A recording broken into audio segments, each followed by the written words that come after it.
Sejumlah pewaris kerajaan Aceh Darussalam memperingati Tahun Baru Islam 1 Muharram 1446 Hijriah di Istana Darul Ihsan di kawasan Blangoi, Banda Aceh.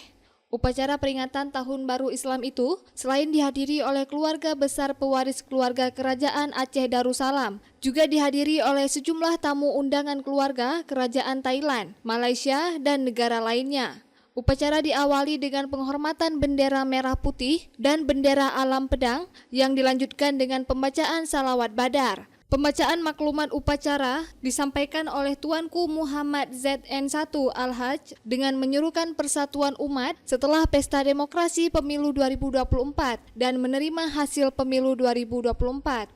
Bendera alam pedang dengan latar berwarna merah merupakan bendera kerajaan Aceh Darussalam yang sudah ada sejak ratusan tahun silam.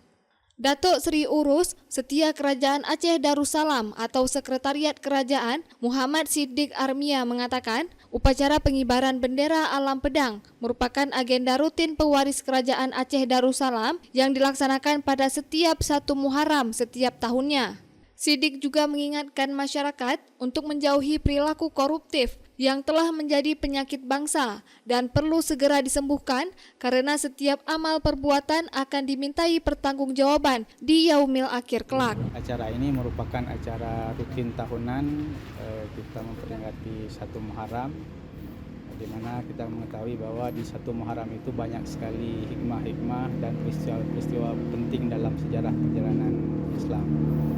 Kemudian yang paling terpenting di sini adalah kita menaikkan bendera alam pedang beserta dengan bendera merah putih dengan tujuan salah satunya adalah sebagai pemersatu bangsa, bukan hanya di Aceh tetapi di seluruh dunia.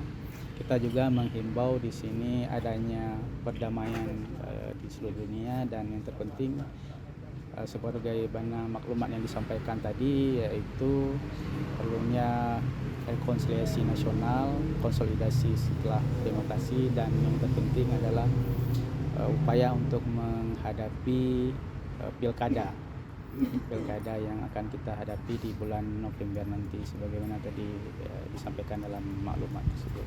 Alhamdulillah tadi pengibaran bendera mungkin bukan seperti upacara biasa, tapi bendera telah dikibarkan terlebih dahulu untuk menghemat waktu karena kita ada undangan dari luar juga, dari Thailand, dari Korea, kemudian ada dari Malaysia yang hadir secara online maupun offline di sini.